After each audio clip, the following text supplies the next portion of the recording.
ਤੁਹਾਡੇ ਵਾਲਦ ਸਾਹਿਬ ਨੇ ਮੇਰਾ ਇੰਟਰਵਿਊ ਲਿਆ ਸੀ ਜਦ ਮੈਂ ਹਾਰ ਕੇ ਬਾਹਰ ਆਇਆ ਸਾਂ। ਕਹਿੰਦੇ ਕੀ ਕਹਿਣਾ ਚਾਹੁੰਦੇ ਹੋ? ਮੈਂ ਕਿਹਾ ਮੈਨੂੰ ਹਾਰ ਦਾ ਕੋਈ ਅਫਸੋਸ ਨਹੀਂ ਹੈ, ਇੱਕ ਧੇਲੇ ਦਾ ਅਫਸੋਸ ਨਹੀਂ। ਅਕਾਲ ਪੁਰਖ ਨੇ ਜਿੰਨੀ ਸੇਵਾ ਲੈਣੀ ਸੀ ਲੈ ਲਈ। ਮੈਂ ਇਹ ਸ਼ੁਕਰਗੁਜ਼ਾਰ ਹਾਂ ਕਿ ਬੇਦਾਗ ਹੋ ਕੇ ਜਾ ਰਿਹਾ। ਮੇਰੇ ਤੇ ਕੋਈ ਇੱਕ ਪਿੰਨ ਦੀ ਨੋਕ ਜਿੰਨਾ ਦਾਗ ਨਹੀਂ ਲਾ ਸਕਦਾ। ਪਰ ਅਫਸੋਸ ਇਸ ਗੱਲ ਦਾ ਹੈ ਜੋ ਮਾਲ ਸਬਾਬ ਛੱਡ ਕੇ ਜਾ ਰਿਹਾ ਸਾਰਾ ਖਾਧਾ ਜਾਣਾ ਹੈ, ਸਾਰਾ ਲੁੱਟਿਆ ਜਾਣਾ ਹੈ, ਸਾਰੇ ਸਕੂਲ ਕਾਲਜ ਬਰਬਾਦ ਹੋ ਜਾਣਗੇ। ਮੇਰੀ ਗੱਲ 100% ਸੱਚ ਹੋਈ। ਉਹ ਇੰਟਰਵਿਊ ਤੁਸੀਂ ਕਢਾ ਕੇ ਅੱਜ ਦੇਖ ਲਓ। ਅੱਜ ਬਾਲਾ ਸਾਹਿਬ ਤੁਸੀਂ ਮੇਰੇ ਕੋਲ ਪੁੱਛਿਆ ਸੀ ਨਾ ਵੀ ਬਾਲਾ ਹਸਪਤਾਲ ਵੇਚਦਾ ਜੀ, ਬੰਗਲਾ ਸਾਹਿਬ ਦੀ ਜਗ੍ਹਾ ਵੇਚਦੇ ਜੀ। ਹੁਣ 30 ਦਸੰਬਰ 2011 ਤਾਂ ਮੈਂ ਲੀਜ਼ ਡੀਡ ਲੈਂਦਾ ਪਿਆ ਹਸਪਤਾਲ ਦੀ, ਤੇ ਉਹ 3 ਸਾਲ ਪਹਿਲਾਂ ਮੈਂ ਵੇਚ ਦਿੱਤਾ ਕਿ ਜਿਹੜਾ ਦਿੱਲੀ ਕਮੇਟੀ ਦਾ ਜਨਰਲ ਮੈਨੇਜਰ ਹੈ ਐਤਵਾਰ ਨੂੰ ਉੱਥੇ 8:30 ਪਹੁੰਚ ਗਿਆ। ਇਹ ਤੇ ਇਹਨਾਂ ਕੋਲ ਹੈਲੀਕਾਪਟਰ ਨਹੀਂ ਸਨ, ਤੇ ਹੈਲੀਕਾਪਟਰ ਤੇ ਚੜ੍ਹ ਕੇ ਪਹੁੰਚ ਜਾਂਦੇ ਉੱਥੇ। ਔਰ ਹਰ ਰੋਜ਼ ਅਖਬਾਰਾਂ 'ਚ ਨਿਕਲ ਰਿਹਾ ਤਨਖਾਹਾਂ ਨਹੀਂ ਦਿੱਤੀਆਂ, ਫਲਾਣ ਨੇ ਦਿੱਤਾ, ਫਲਾਣੀ ਕਰਪਸ਼ਨ। ਇਸ ਮੌਕੇ ਦੇ ਉੱਤੇ ਪ੍ਰਾਈਮ ਮਿਨਿਸਟਰ ਇਹ ਜੇ ਕਰਪਟ ਬੰਦਿਆਂ ਕੋਲੋਂ ਸਰੂਪਾ ਕਿਉਂ ਲਏਗਾ ਜੀ? ਅੱਜ ਉਹ ਗੱਲ ਕਰਦੇ ਪਏ ਕਿਸਾਨਾਂ ਦੀ, ਇਹ ਐਕਟ ਲਿਆਉਣ ਤੋਂ ਪਹਿਲਾਂ ਕਿਉਂ ਨਹੀਂ ਕੀਤੀ ਗਿਆ? ਦੇਖੋ ਜੀ, ਸਭ ਤੋਂ ਪਹਿਲਾ ਮੁੱਦਾ ਤਾਂ ਹੈਗਾ ਧਰਮ ਦਾ। ਧਾਰਮਿਕ ਪੱਖੋਂ ਇਹ ਕਮੇਟੀ ਪੂਰੀ ਤਰ੍ਹਾਂ ਫੇਲ ਨਹੀਂ ਹੋਈ, ਮਾਈਨਸ ਚਲੀ ਗਈ ਹੈ। ਉਹਨਾਂ ਨੂੰ ਅਸਤੀਫਾ ਦੇਣਾ ਪਿਆ ਕਿਉਂਕਿ ਮੋਦੀ ਨੇ ਕਹਿਤਾ ਕਿ ਤੁਸੀਂ ਬਿੱਲ ਦੇ ਹੱਕ ਵਿੱਚ ਪ੍ਰਚਾਰ ਨਹੀਂ ਕਰ ਰਹੇ, ਇਸ ਲਈ ਅਸਤੀਫਾ ਤੁਹਾਡੇ ਕੋਲ ਲੈ ਲਾਂਗਾ, ਨਹੀਂ ਤਾਂ ਖੜ ਦਿਆਂਗਾ। ਕਿ ਅੱਜ ਜਿਹੜੀਆਂ ਮੁਸੀਬਤਾਂ ਦਾ ਸਾਨੂੰ ਸਾਹਮਣਾ ਕਰਨਾ ਪੈ ਰਿਹਾ ਹੈ, ਇਹ ਬਾਦਲ ਦਲ ਦੀ ਜਿਹੜੀ ਕੁਚੱਜੀ ਲੀਡਰਸ਼ਿਪ ਸੀ ਉਹਦੀਆਂ ਨੀਤੀਆਂ ਕਰਕੇ ਸਾਨੂੰ ਇਹ ਸਾਹਮਣਾ ਕਰਨਾ ਪੈ ਰਿਹਾ ਹੈ। ਸਤਿ ਸ਼੍ਰੀ ਅਕਾਲ ਦੋਸਤੋ, ਸਵਾਗਤ ਹੈ ਤੁਹਾਡਾ ਵੌਇਸ ਆਫ ਇੰਡੀਆ 'ਚ। ਮੈਂ ਤੁਹਾਡਾ ਦੋਸਤ ਅਮਿਤ ਮਹਾਜਨ। ਅੱਜ ਅਸੀਂ ਮੌਜੂਦ ਹੈਗੇ ਹਾਂ ਸਿੰਧੂ ਬਾਰਡਰ ਤੇ। ਪਿਛਲੇ 26 ਦਿਨਾਂ ਤੋਂ ਕਿਸਾਨ ਆਪਣੀ ਮੰਗਾਂ ਵਾਸਤੇ ਸਿੰਧੂ ਬਾਰਡਰ ਤੇ ਮੌਜੂਦ ਹੈਗੇ ਨੇ, ਟਿਕੜੀ ਬਾਰਡਰ ਤੇ ਮੌਜੂਦ ਹੈਗੇ ਨੇ। ਉਹਨਾਂ ਦੀ ਸੇਵਾ ਵਾਸਤੇ ਜਿੱਧਰ ਬਥੇਰੇ ਲੰਗਰ ਸਟਾਲ ਲੱਗੇ ਨੇ, ਉਧਰ ਹੀ ਸ਼੍ਰੋਮਣੀ ਅਕਾਲੀ ਦਲ ਦਿੱਲੀ ਦੇ ਪ੍ਰਧਾਨ ਪਰਮਜੀਤ ਸਿੰਘ ਸਰਨਾ ਨੇ ਵੀ ਆਪਣਾ ਇੱਕ ਸਟਾਲ ਲਗਾਇਆ ਹੋਇਆ ਹੈ। ਸੰਗਤ ਦੀ ਸੇਵਾ ਕਰਨੇ ਪੁੱਛਦੇ ਹਾਂ ਕਿ 26 ਦਿਨਾਂ ਦੀ ਸੇਵਾ ਚੱਲ ਰਹੀ ਹੈ ਤੇ ਕਿਸਾਨਾਂ ਦਾ ਮੁੱਦਾ ਹੱਲ ਕਿਉਂ ਨਹੀਂ ਹੋ ਪਾ ਰਿਹਾ? ਸਰ ਸਵਾਗਤ ਪ੍ਰੋਗਰਾਮ ਦੇ ਅੰਦਰ। ਸਰ ਕਿਸਾਨਾਂ ਦਾ ਮੁੱਦਾ ਹੱਲ ਕਿਉਂ ਨਹੀਂ ਹੋ ਪਾ ਰਿਹਾ? ਦੇਖੋ, ਮੈਂ ਸਮਝਾਂਗਾ ਕਿ ਹੱਲ ਹੋਣ ਦਾ ਨਾ ਕਾਰਨ ਜਿਹੜੀ ਹਿੰਦੁਸਤਾਨ ਦੀ ਸਰਕਾਰ ਹੈਗੀ, ਉਹਨੇ ਜਿਹੜਾ ਐਕਟ ਬਣਾਇਆ ਹੈ ਉਹਨੂੰ ਛੇਤੀ ਵਾਪਸ ਲੈਣ ਦੇ ਹੱਕ ਵਿੱਚ ਨਹੀਂ ਹੈ। ਉਹਨਾਂ ਨੂੰ ਖੰਚਾ ਹੈ ਕਿ ਜੇ ਅਸੀਂ ਕਿਸਾਨਾਂ ਦੀ ਗੱਲ ਮੰਨ ਕੇ ਐਕਟ ਵਾਪਸ ਲੈ ਲਿਆ, ਹਾਲਾਂਕਿ ਇਸ ਗੱਲ ਦੀ ਉਹਨਾਂ ਨੂੰ ਪਤਾ ਲੱਗ ਗਿਆ ਵੀ ਇਸ ਐਕਟ ਦੇ ਵਿੱਚ ਖਾਮੀਆਂ ਹਨ। ਉਹ ਕੁਝ ਧਾਰਾਵਾਂ ਬਦਲਣ ਵਾਸਤੇ ਤਿਆਰ ਹੈਗੇ, ਪਰ ਕਿਸਾਨਾਂ ਦੇ ਜਿਹੜੇ ਲੀਡਰ ਹੈਗੇ ਜਾਂ ਖੁਦ ਕਿਸਾਨ, ਮੈਨੂੰ ਅੱਜ 25 ਦਿਨ ਹੋ ਗਏ ਨੇ ਇੱਥੇ ਬੈਠੇ ਹੋਇਆ, ਇਹ ਨਹੀਂ ਹੈਗੇ ਕਿ ਕਿਸਾਨ ਫੈਸਲਾ ਕਰ ਦੇਣਗੇ ਤਾਂ ਉਹ ਮੰਨ ਲੈਣਗੇ। ਕਿਸਾਨਾਂ ਨੇ ਉਹ ਵੀ ਫੈਸਲਾ ਮੰਨਣਾ ਹੈ ਜਿਹੜੇ ਮੰਗ ਲੈ ਕੇ ਇੱਥੇ ਆਏ ਹੋਏ ਨੇ। ਸਰਕਾਰ ਨਹੀਂ ਐਕਟ ਬਦਲਣਾ ਚਾਹੁੰਦੀ ਕਿਉਂਕਿ ਇਹਦੇ ਨਾਲ 370 ਦਾ ਸਿਆਪਾ ਨਾ ਪੈ ਜਾਏ, CA ਦਾ ਨਾ ਪੈ ਜਾਏ, ਕੋਈ ਹੋਰ ਕਿਉਂ ਨਾ ਆ ਜਾਏ, ਦੁਬਾਰਾ ਨਾ ਉਹਨਾਂ ਦੀਆਂ ਮੰਗਾਂ ਉੱਠਣੀਆਂ ਪੈਣ। ਇਸ ਵਾਸਤੇ ਕਿਸਾਨਾਂ ਦੇ ਇਸ ਜਿਹੜੀ ਜਾਇਜ਼ ਗੱਲ ਹੈਗੀ, ਮੰਗ ਹੈਗੀ, ਉਹਨਾਂ ਨੂੰ ਨਹੀਂ ਮੰਨ ਰਹੀ। ਪਰ ਮੈਂ ਸਮਝਦਾ ਕਿ ਆਉਣ ਵਾਲੇ ਸਮੇਂ ਦੇ ਵਿੱਚ ਕਿਸਾਨਾਂ ਦੀ ਤੁਲਨਾ ਉਹਨਾਂ ਨੂੰ ਬਾਕੀਆਂ ਨਾਲ ਨਹੀਂ ਕਰਨੀ ਚਾਹੀਦੀ। ਸਿੰਘ ਸਾਹਿਬ, ਟਾਈਮ ਹੁੰਦਾ ਸੀ ਜਦੋਂ ਤੁਸੀਂ ਅਦਾਰੇ ਦੇ ਨਾਲ ਹੁੰਦੇ ਸੀ, ਸਰਕਾਰ ਤੋਂ ਕੋਈ ਮੰਗ ਆਉਂਦੀ ਸੀ, ਹੱਥ ਫੜ ਕੇ ਸਾਈਨ ਕਰਾ ਲੈਂਦੇ ਸੀ। ਮਨਮੋਹਨ ਸਿੰਘ ਤੁਸੀਂ ਕਈ ਕੰਮ ਕਰਾਏ ਨੇ ਸਿੱਖਾਂ ਦੇ, ਮੈਮੋਰੀਅਲ ਲਿੱਤਾ ਇੰਨਾ ਵੱਡਾ ਸਿੱਖਾਂ ਵਾਸਤੇ।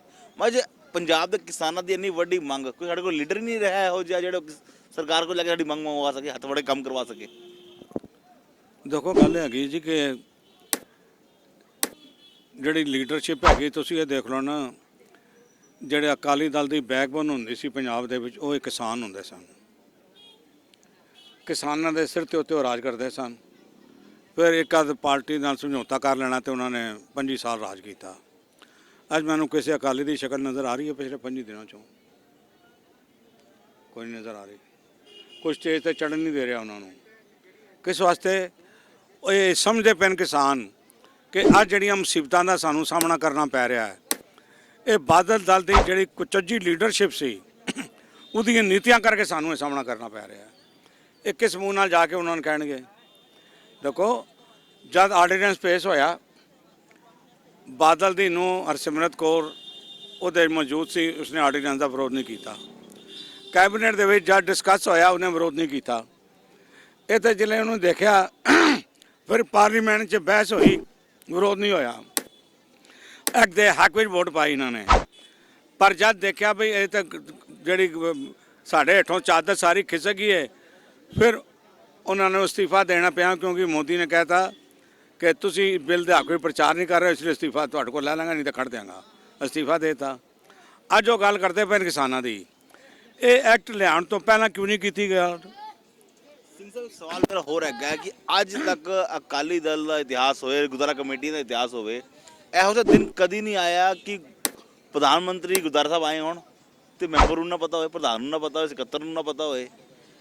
ਇਹ ਲੱਗਦਾ ਨਹੀਂ ਕਿ ਇੰਨੀ ਮਤਲਬ ਅਣਗਹਿਲੀ ਹੋ ਗਈ, ਜਾਂ ਮਤਲਬ ਮੋਦੀ ਨੇ ਨਵੀਂ ਕਮੇਟੀ ਨੂੰ ਇਸ ਲਾਇਕ ਹੀ ਨਹੀਂ ਸਮਝਿਆ ਕਿ ਇਹਨਾਂ ਨੂੰ ਦੱਸਿਆ ਜਾਏ? ਦੇਖੋ, ਗੱਲ ਹੈ ਕਿ ਜਿਹੜੀ ਤੁਸੀਂ ਦੂਸਰੀ ਗੱਲ ਕਹੀ ਹੈ ਕਿ ਨਹੀਂ, ਉਹਦੇ ਵਿੱਚ ਮੈਨੂੰ ਵਤਨ ਲੱਗਦਾ ਹੈ, ਕਿਉਂਕਿ ਮੈਂ ਤਾਂ ਟੀਵੀ ਦੇ ਉੱਤੇ ਹੀ ਦੇਖਿਆ ਹੈ, ਮੈਨੂੰ ਕੋਈ ਅਰੇਂਜਮੈਂਟ ਨਹੀਂ ਨਜ਼ਰ ਆਏ ਪੁਲਿਸ ਦਾ। ਨਹੀਂ ਤਾਂ ਬਾਹਰ ਅੰਦਰ ਸਭ ਪੁਲਿਸ ਹੁੰਦੀ ਸੀ। ਹੋ ਸਕਦਾ ਹੈ ਕਿ 2 ਟੈਲੀਫੋਨਾਂ ਸਾਨੂੰ ਹੀ ਆ ਜਾਂਦਾ ਵੀ ਪੁਲਿਸ ਦੀ ਅਰੇਂਜਮੈਂਟ ਲੱਗਿਆ ਹੋਇਆ, ਕੋਈ ਨਾ ਕੋਈ ਬੰਦਾ ਆਉਣ ਵਾਲਾ ਹੈ। ਇਹ ਜੀ ਕੋਈ ਗੱਲ ਨਹੀਂ ਹੋਈ। ਪਰ ਇਹਦੇ 'ਚ ਇੱਕ ਗੱਲ ਜ਼ਰੂਰ ਹੈਗੀ ਕਿ ਜਿਹੜਾ ਦਿੱਲੀ ਕਮੇਟੀ ਦਾ ਜਨਰਲ ਮੈਨੇਜਰ ਹੈ, ਐਤਵਾਰ ਨੂੰ ਉੱਥੇ 8:30 ਪਹੁੰਚ ਗਿਆ। ਇਹ ਸ਼ੰਕੇ ਵਾਲੀ ਗੱਲ ਹੈਗੀ। ਜਿਹੜਾ ਹੁਣ 10:30 ਤੋਂ ਪਹਿਲਾਂ ਨਹੀਂ ਆਉਂਦਾ, ਤੇ ਉਸ ਦੇ ਐਤਵਾਰ ਨੂੰ ਕਿਵੇਂ 8:30 ਪਹੁੰਚ ਗਿਆ?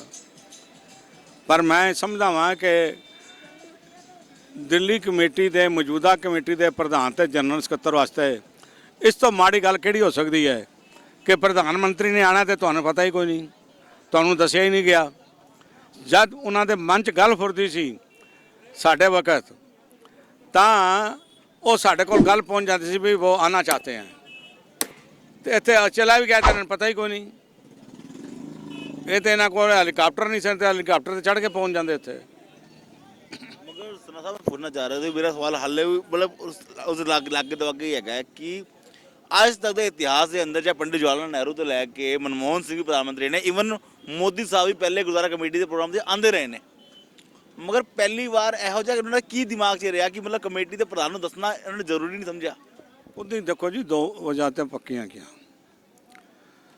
ਸਭ ਤੋਂ ਪਹਿਲੀ ਵਜ੍ਹਾ ਹੈਗੀ ਕਿ ਜਿਹੜੇ ਅਦਾਲਤਾਂ 'ਚ ਮੁਕੱਦਮੇ ਚੱਲਦੇ ਪਏ ਨੇ, ਜਿਹੜੇ EOW ਦੀ ਕਲੀਨ ਚਿੱਟ ਦੇਣ ਤੋਂ ਬਾਅਦ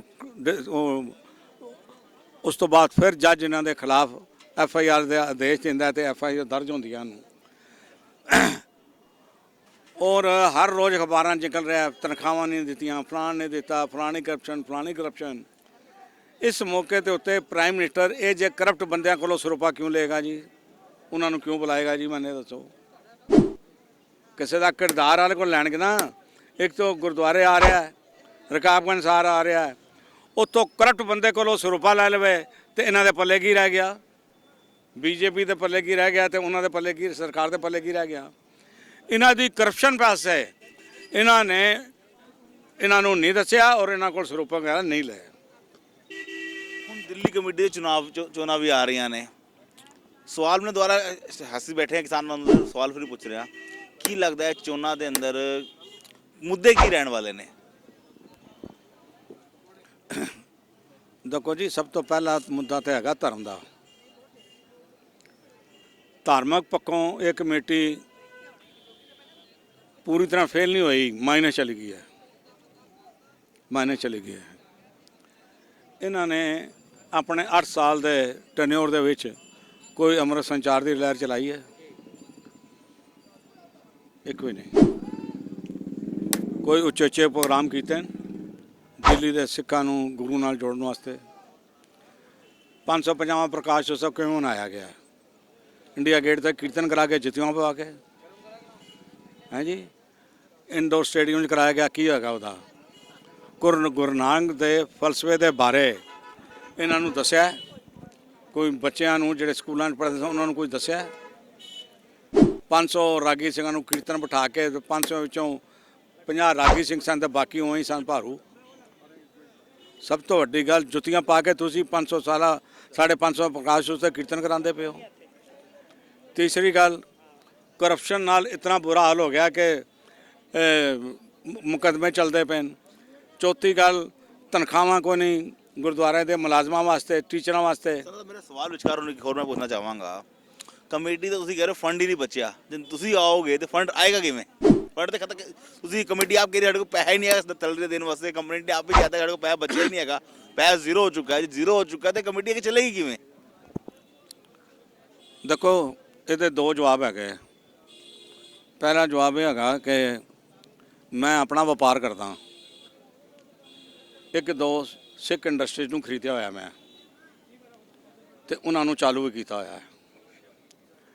ਇੱਥੇ ਜਿਹੜਾ ਹੈਗਾ ਇੱਥੇ ਆਣਾ ਹੈ, ਪੈਸੇ ਆਣੇ ਨੇ, ਕੋਈ ਘਾਟਾ ਪੈਣ ਵਾਲੀ ਗੱਲ ਨਹੀਂ ਕਿ ਇਹ ਮਾਲ ਖਰੀਦਿਆ ਤੇ ਘਾਟਾ ਪੈ ਗਿਆ। ਇਹ ਮਾਲ ਖਰੀਦਿਆ ਤੇ ਵਿਕਿਆ ਨਹੀਂ ਤੇ ਗੋਦਾਮਾਂ 'ਚ ਸੜਦਾ ਪਿਆ ਹੈ। ਹਾਂਜੀ ਹੁਣ ਜਦ ਆਏਗਾ ਤਾਂ ਉਸ ਵਿੱਚੋਂ ਖਰਚ ਕਰਨਾ ਤੇ ਉਹਦੇ 'ਚ ਖਰਚ ਨਾ ਪੂਰੇ ਹੋਣ ਦੀ ਕਿਹੜੀ ਗੱਲ ਹੈਗੀ? ਇਹਨਾਂ ਨੇ ਆਪਣੀਆਂ ਗੱਲਾਂ ਦੇ ਲਈ ਜਿਸ ਬੰਦੇ ਨੂੰ ਅਸੀਂ 15,000 ਰੁਪਏ ਤਨਖਾਹ ਦਿੰਦੇ ਸਾਂ ਉਹਨਾਂ ਨੂੰ 75,000 90,000 ਰੁਪਏ ਤਨਖਾਹਾਂ ਦਿੰਦੇ ਪਏ ਨੇ। ਪੈਸਾ ਕਿੱਥੋਂ ਹੋਏਗਾ? ਅਸੀਂ ਤਾਂ ਜਿਤਨੀ ਚਾਦਰ ਹੋਏਗੀ ਉਤਨੇ ਪੈਰ ਵਸਾਵਾਂਗੇ। ਸਗੋਂ ਤੁਹਾਡੇ ਤੇ ਇਲਜ਼ਾਮ ਲੱਗਦਾ ਰਿਹਾ ਤੁਸੀਂ ਜ਼ਿਆਦਾ ਭਰਤੀਆਂ ਕਰਕੇ ਆਏ ਹੋ, ਮਗਰ ਹੁਣੇ ਹੀ ਕਾਲਕਾ ਜੀ ਨੇ ਆਪਣੀ ਸਾਰੀ ਪਾਵਰ ਦੇ ਦਿੱਤੀਆਂ, ਰੀਜ਼ਨ ਇੱਕੋ ਕੱਢਿਆ ਕਿ 5 ਭਰਤੀਆਂ ਮੇਰੀ ਨੌਲੇਜ ਤੋਂ ਬਿਨਾਂ ਹੋ ਗਈਆਂ ਨੇ। ਤੁਸੀਂ ਮੈਨੂੰ ਇੱਕ ਗੱਲ ਦਾ ਜਵਾਬ ਦਿਓ, ਇਹ ਇਲਜ਼ਾਮਬਾਜ਼ੀ ਹੈਗੀ ਸਾਡੇ ਇਹਨਾਂ ਤੇ ਜਿਹੜੇ ਗੱਲ ਹੈਗੇ ਉਹ ਇਲਜ਼ਾਮ ਨਹੀਂ ਹੈਗੇ, ਉਹ ਹਕੀਕਤ ਹੈਗੀਆਂ। ਇਹਨਾਂ ਨੂੰ ਕਹੋ ਜੀ ਜੇ ਤੁਸੀਂ ਤੁਹਾਡੇ 'ਚ ਕੋਈ ਦਾਨਿਸ਼ਮੰਦੀ ਹੈ, ਮੇਰੇ ਟਨਿਓਰ ਦੇ ਵਿੱਚ 15 ਸਾਲਾਂ 'ਚ ਮੈਨੂੰ ਦੱਸੋ ਮੈਂ ਭਰਤੀਆਂ ਕਿੰਨੀਆਂ ਕੀਤੀਆਂ। ਦੂਸਰੀ ਗੱਲ ਉਹਨਾਂ 'ਚੋਂ ਇੱਕ ਮੇਰੀ ਰਿਸ਼ਤੇਦਾਰ ਕੱਢ ਦਿਓ, ਦੂਰ ਦੁਰਾਡੇ ਦੀ ਕੋਈ ਰਿਸ਼ਤੇਦਾਰ ਕੱਢ ਦਿਓ ਜਿਹਨੂੰ ਮੈਂ ਭਰਤੀ ਕੀਤਾ ਹੋਵੇ। ਮੈਂ ਨਹੀਂ ਕੀਤਾ। ਮੇਰਾ ਇਹਨਾਂ ਦੇ ਟੈਨਰ ਦੇ ਅੰਦਰ ਇਹਨਾਂ ਫਿਰ ਉਸ ਤੋਂ ਬਾਅਦ ਇਹਨਾਂ ਕੋਲੇ ਪੁੱਛੋ 2008 ਤੋਂ ਬਾਅਦ 2013 ਤੋਂ ਲੈ ਕੇ 2020 ਤੱਕ 21 ਤੱਕ ਤੁਸੀਂ ਕਿਤਨੀਆਂ ਭਰਤੀ ਕੀਤੀਆਂ? ਜੇ ਮੈਂ ਭਰਤੀ ਵੱਧ ਕੀਤੀ ਹੋਈਆਂ ਸਨ ਤੇ ਤੁਸੀਂ ਇਸ ਤੋਂ ਬਾਅਦ ਕਿਉਂ ਕੀਤੀਆਂ? ਉਹਨਾਂ ਨੂੰ ਕੱਢ ਦੇ, ਉਹਨਾਂ ਨੂੰ ਕੱਢਿਆ ਕਿਉਂ ਨਹੀਂ? ਫਾਲਤੂ ਸਟਾਫ ਨੂੰ ਕੱਢਿਆ ਕਿਉਂ ਨਹੀਂ? ਉਹ ਗੁਰਦੁਆਰੇ ਦਾ ਸੀ, ਸਕੂਲ ਦਾ ਸੀ, ਕਿੱਦਾਂ ਸੀ? ਮੈਨੂੰ ਦੱਸੋ ਨਾ। ਪਹਿਲੀ ਗੱਲ ਹਜ਼ਾਰਾਂ ਬੰਦੇ ਇਹਨਾਂ ਨੂੰ ਉਸ ਤੋਂ ਬਾਅਦ ਭਰਤੀ ਕਰ ਲੈਣ।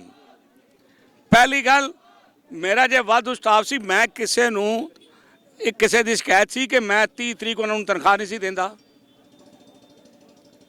ਮੈਂ ਆਪਣੇ ਬਜਟ ਵਿੱਚ ਰਿਹਾ ਨਾ, ਮੈਂ ਕਿਸੇ ਦੀ ਤਨਖਾਹ ਤੇ ਨਹੀਂ ਨਾ ਰੋਕੀ, ਕਿਸੇ ਦੀ ਤਨਖਾਹ ਇੱਕ ਦਿਨ ਡਿਲੇ ਤੇ ਨਹੀਂ ਕੀਤੀ।